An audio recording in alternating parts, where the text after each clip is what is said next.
వెంకటేశ్వర స్వామి చిన్నప్పుడు చేసే పని అంతా ఇంతారండి. పాలించి మీ కన్నా తల్లి పక్కన ఉండంటే పరమలో బంధానికి వెళ్ళా ముగ్గు పెట్టి మీ తల్లూరుకో బాబంటే యుద్ధానికి వెళ్ళా ఆ వీధికి వెళ్ళి అమ్మాయి కొడతా ఈ ఇంపుకి వచ్చి అబ్బాయి కొడతా ఇంటి మీద రాడేసి ఈ ముక్కుతాడు ముగ్గెత్తున్నాడే రాడి మీద ఈ పడితేనో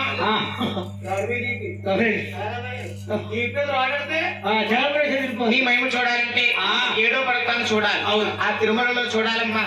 నల్ల రాళ్ళు కరుకురాళ్ళు నీ కోణం అంటే కోణం నీ గుళ్ళంటి గుళ్ళు నీ గోపురం అంటే గోపురం.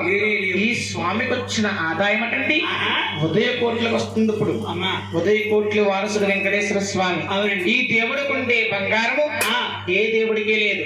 పసిరి కొండలు ద్వారబంధాలు తలుపులు పల్లకీలు వాహనాలు స్వాముండే స్థానం అంతా బంగారు పూత నాటేశారమ్మా. అటువంటి దేవదేవుడయుండి దేశకాల వెలుస్తున్నారు. ఏదైనా ఉన్నవారబ్బాయిని ఎదురుకున్నా అంటమ్మా. బిడ్డల కన్నా తల్లులకి ఎంతో బాధ కలిగి కష్టం కలిగి బిడ్డల బాధ చూడలేక నీలాంటి వెళ్ళి వెంకటేశ్వర స్వామిని వెనకలాడుతున్నారు.